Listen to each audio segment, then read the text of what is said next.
All right, everyone. Welcome back to the land of Chem.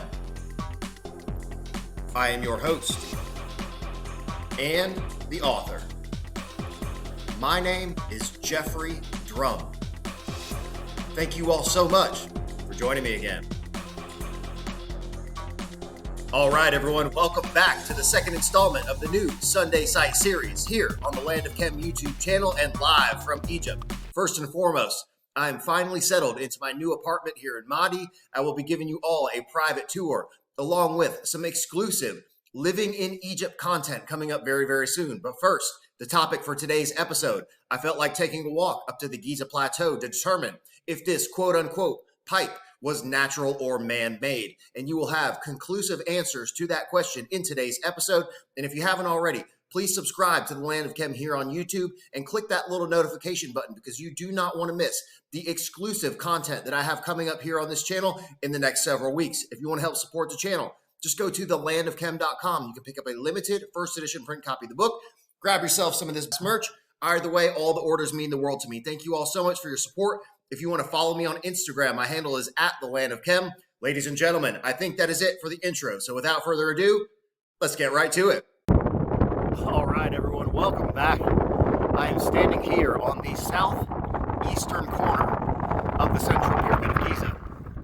And I came up to the Giza Plateau today to take a walk so that we can investigate the ruts and the deposits of iron oxide that the Isida project collected samples from and did the chemical analysis that we discussed in the previous episode, a chemical analysis of the Giza Plateau iron oxide deposits. And here is one of the ruts from which they collected these samples. And you can see how long this thing is. And there's one on each side of the eastern temple. And these iron oxide deposits, you can see a little vein right here and right here, streaming down into this rut. And from what I can see here, all indications are that these iron oxide deposits are naturally occurring. You can see that they're integrated into the bedrock in very amorphous shapes. Take a look down here in this rut. Because they climb down in this thing to collect samples. You can see another amorphous lump right there. Here's some more of this material right here. And again, these appear to be naturally occurring geological deposits of iron oxide. And here's a loose chunk here. I'm gonna pick up, I can show it to you here.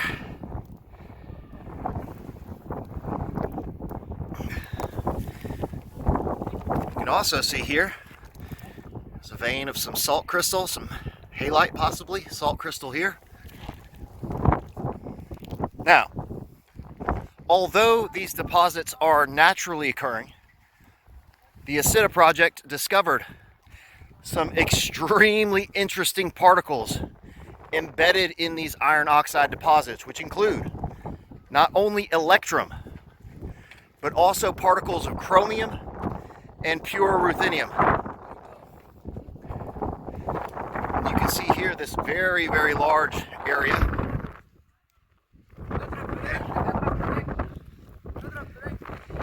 And again, this is part of the bedrock here at the plateau, is all of this iron oxide. This is another one of the pits where they collected these samples. And if I remember correctly off the top of my head, this was the area where they found the chromium and ruthenium particles. You can see some of that loose material here. Some large chunks here. And again, as always, I hope you can see this because I can't see shit in the viewfinder because it's so bright up here. And this massive chunk right here. And as you may have seen in the previous episodes, Yusuf was discussing how this area here with the modern concrete patch was actually a tunnel leading underneath the limestone paving blocks of the Central Pyramid's Eastern Temple. And he said one day they noticed smoke coming out from in here. Next day they came back and the whole area was patched up. So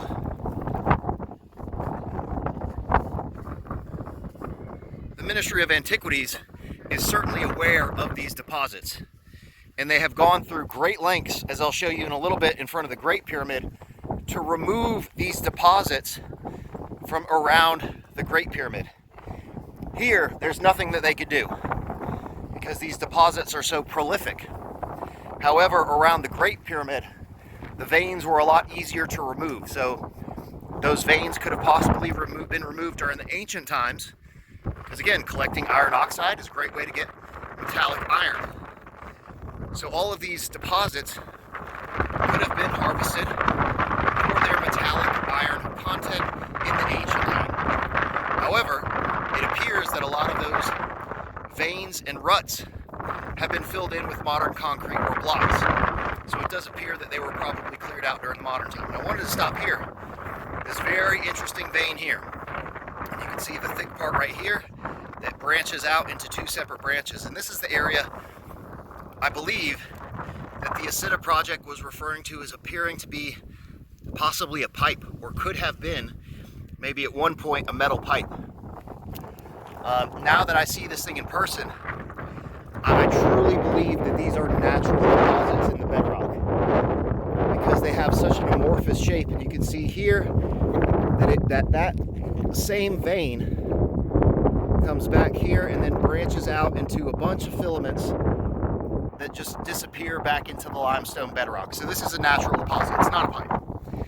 As much as I would like it to be, this channel again is not about speculation or lost ancient high technology. It's about real research, trying to retrieve the true function of these structures.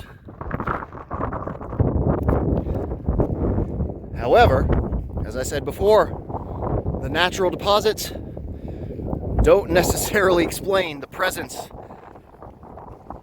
of the electrum particles, which, as I mentioned before, it's reported that the Great Pyramid of Giza was capped with an electrum pyramidion, which is an amalgam of gold and silver. And I'm going to walk over here to the next rut so you can see that. And the natural deposits also certainly don't explain the flakes of chromium or the particles of ruthenium. And as you saw in the scanning electron microscopy images, they're literally flakes of chromium. Where the hell are the flakes of chromium coming from? Here's a big chunk right there. And this is another huge rut over here. You can see the veins popping out from the sand here.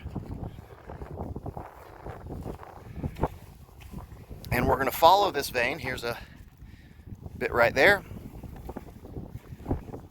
And this entire deposit descends down into this massive rut.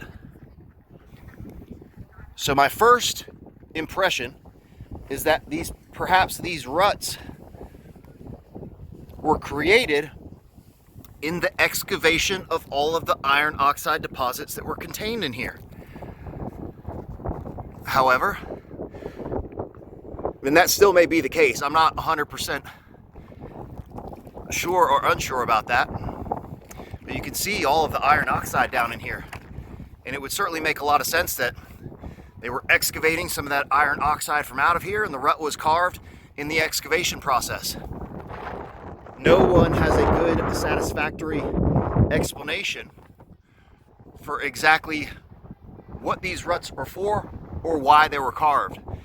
And man, this is why I love coming up to the Giza Plateau, because every time you learn something different. I'm going to pan right over here. Look at how smooth and eroded this little hole is right here. This literally looks like water was flowing through this entire cavity here down into this rut. The whole thing looks like, and I've proposed that perhaps there was a catastrophe at some point, and we had discussed acidic rain here on the plateau.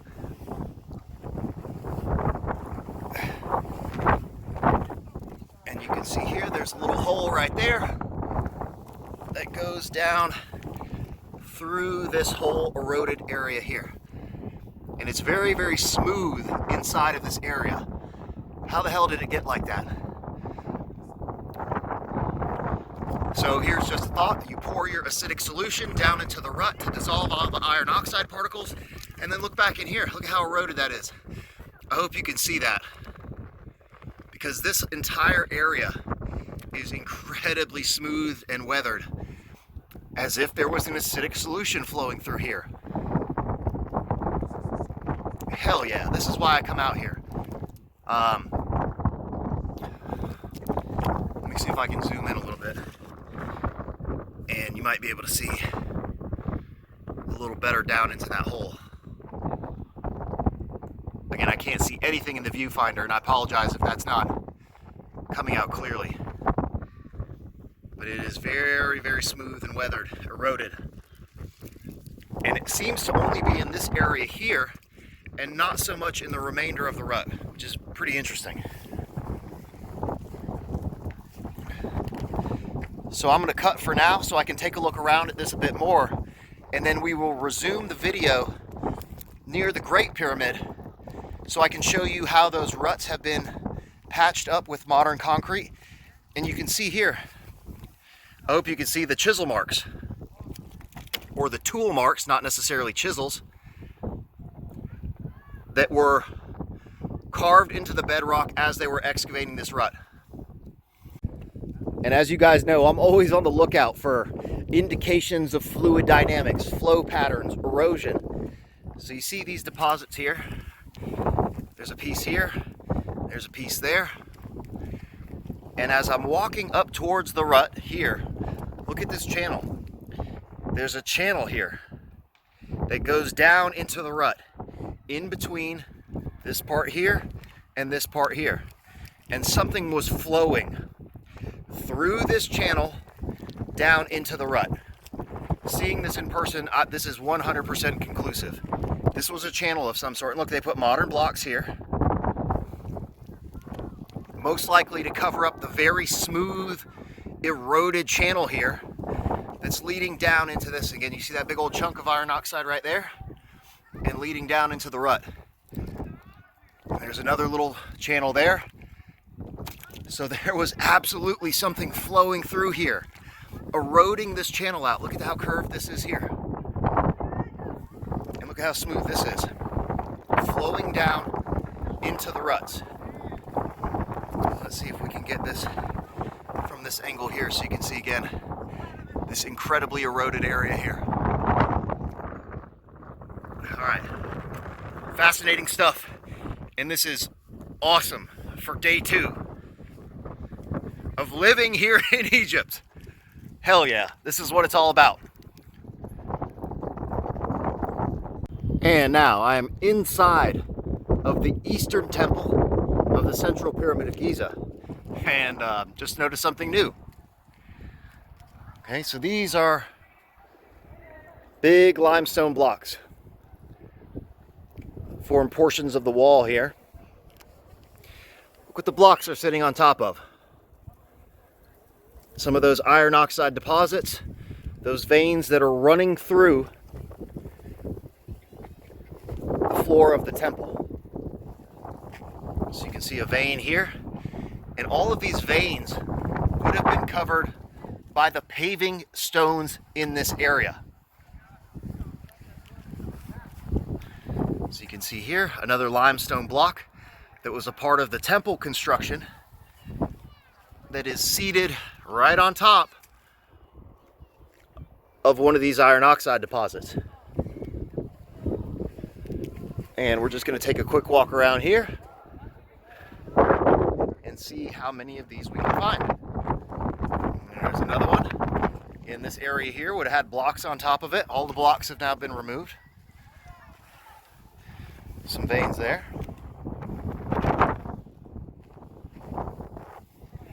There's another one.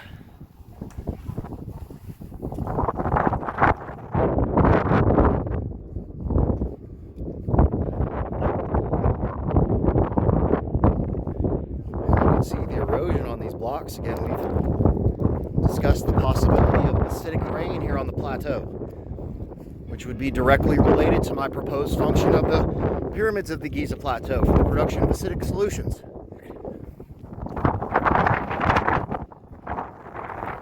This is the one that I noticed when I walked in here, because this is a block of paving stone. So this would have been a part of the floor of the temple here. And look what it's seated right on top of. Seated right on top of. See that chunk of iron oxide right there? And then moving down just a little bit, there's another piece here.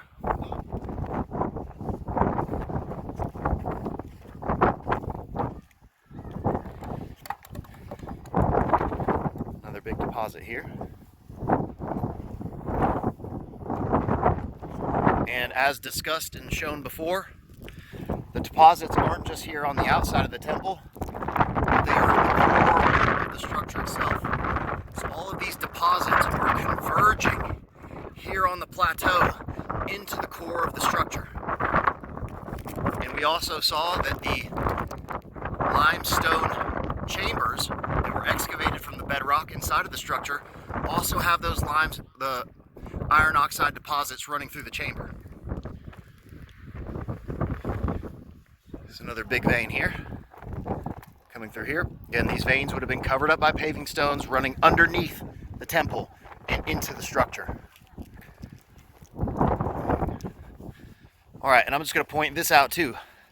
So this has been shown by other channels, quite ignorantly calling this melted limestone. And that is absolutely incorrect. That is nonsense. This is a piece of white calcite crystal. And the appearance of this stone is 100% natural. This is not melted limestone. It is not bubbled limestone. That is absolute bullshit that is being perpetuated by these other channels. This is calcite crystal or alabaster.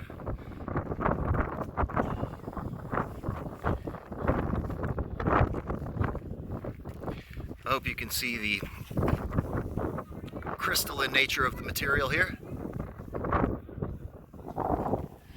It's absolutely beautiful, but definitely not bubbled, not limestone, not melted limestone. This is 100% natural in appearance.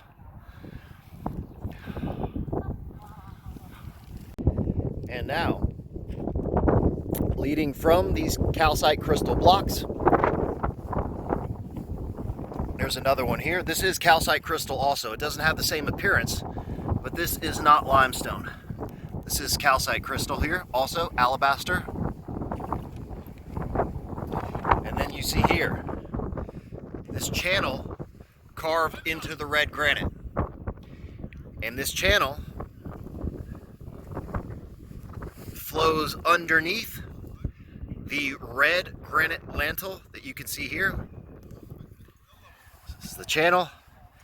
It would go under these blocks, underneath the paving stones here, and leading out directly into the field of iron oxide that we were just discussing. There's one of the ruts over there, and this is where the termination of that red granite channel would have been. And I wish they could go in here and excavate and remove some of the sand from in here to see exactly what was happening in here.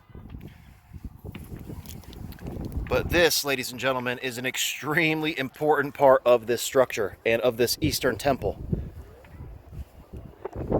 And there is a lot more to be learned. And thankfully now I am here full time. And I just want you to be able to really clearly see that this channel flows underneath that red granite lintel. There's 3 different stones right there. And it would have flowed out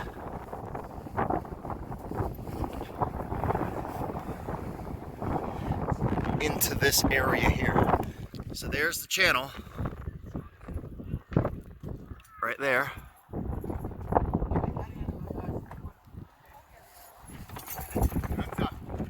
And would have led here.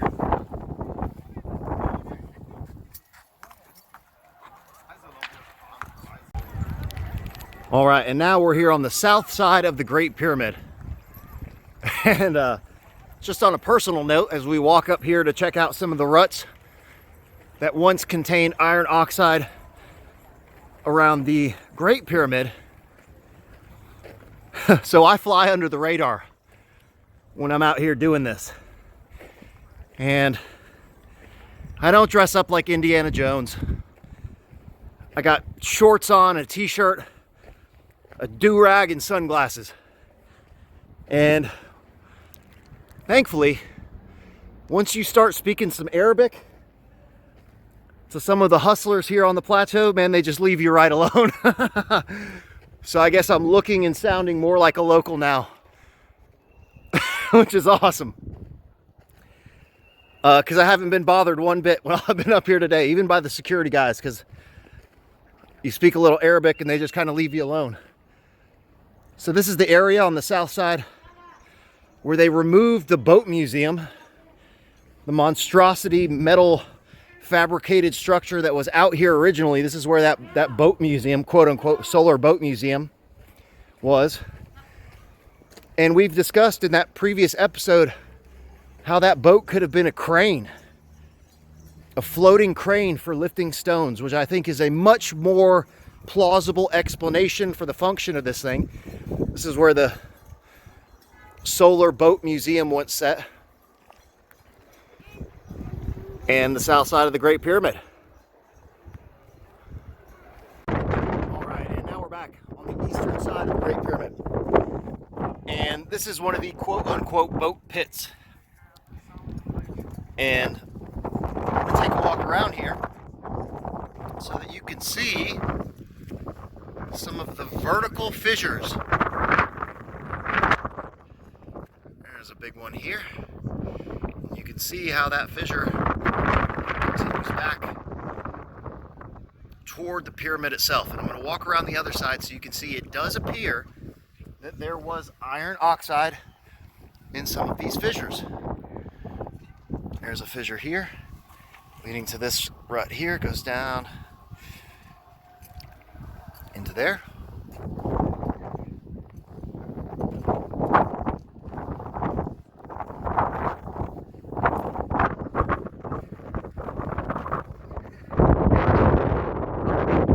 See another one of those vertical fissures.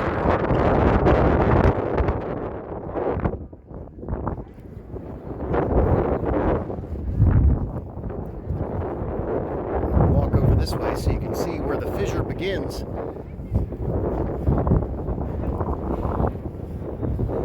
Here we go.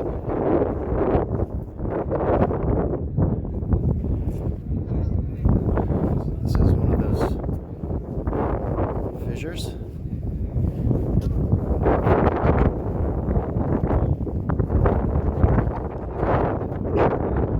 Again, it continues over there.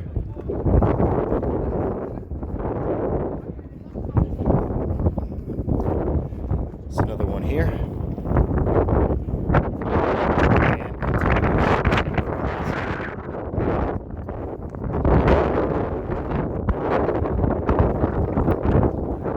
And it does appear, as I walk around here to the other side, there could have been iron oxide in some of these fissures as well. You can see on this side, they've tried to patch these fissures up with rocks and concrete. This one's all patched up here. There's one right here.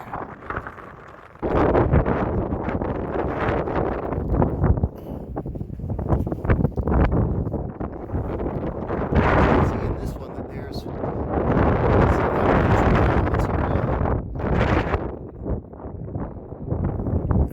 down in this fissure.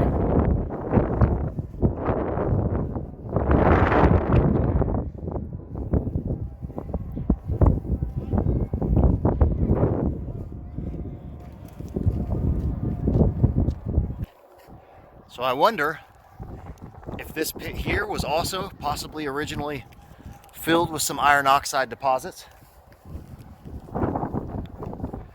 They've done a pretty good job of removing all of that from this side of the Great Pyramid.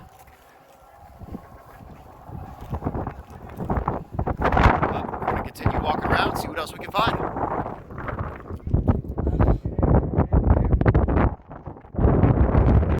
And here's a good one.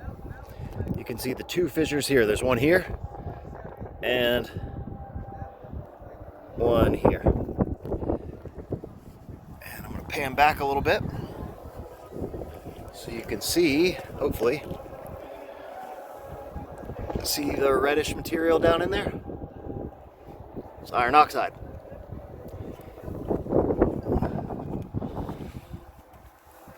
And there's more down in here too.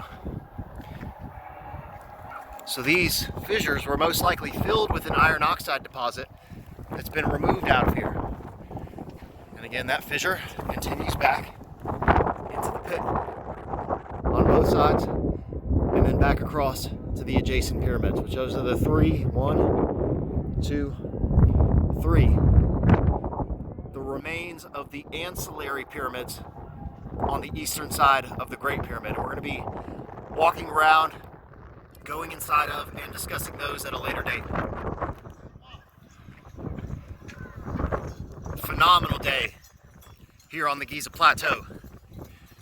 Day 2 of living in Egypt.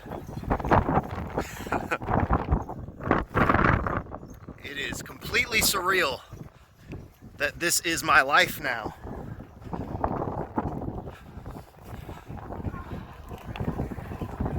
And just a quick shot of my favorite part of the Giza Plateau, this black basalt floor.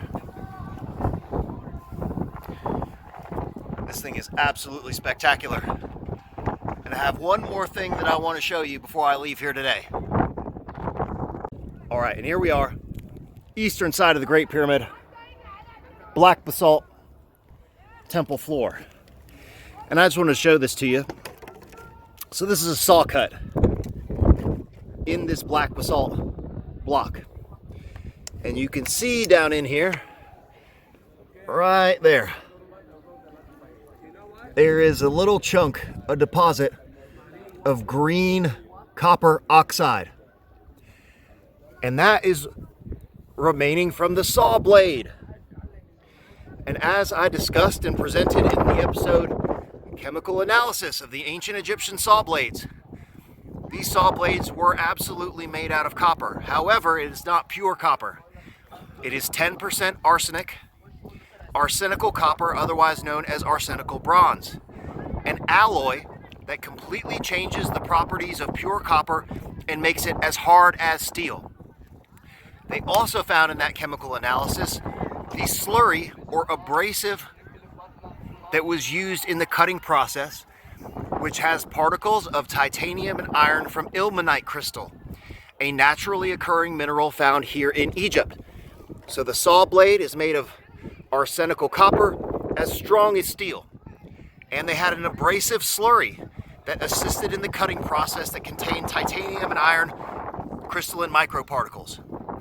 I hate to break it to you, lost ancient high technologists, but you are full of shit. There are no laser beams. There are no sound cutting technology.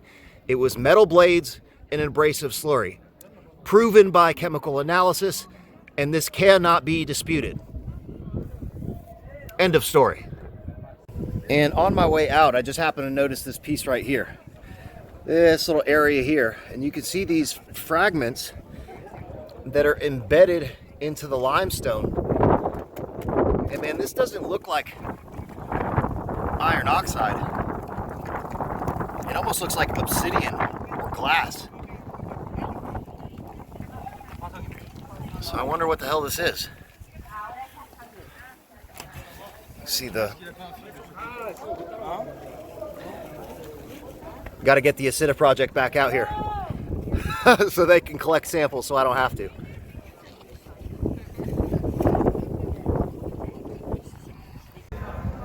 All right, everyone, very successful day here on the Giza Plateau.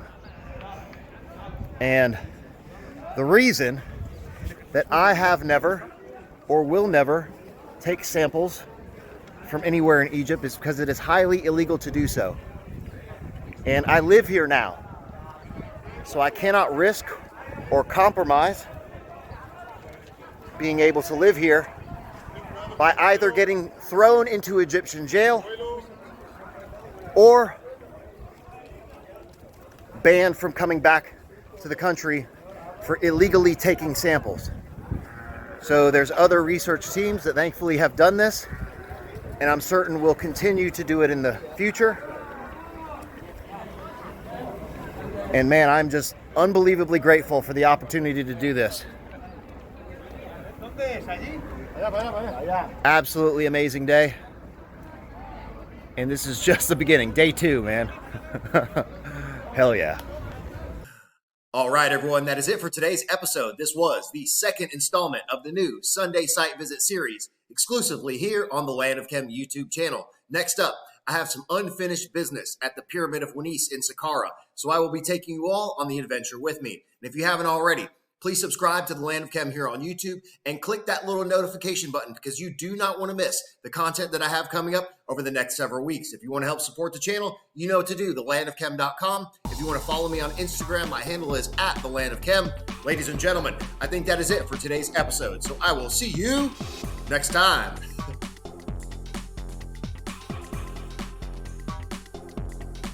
Yo, are you still watching this? Please subscribe to the Land of Chem here on YouTube and click that little notification button. New videos coming out every single week. And check out this other episode. Come on, do it. Do it now.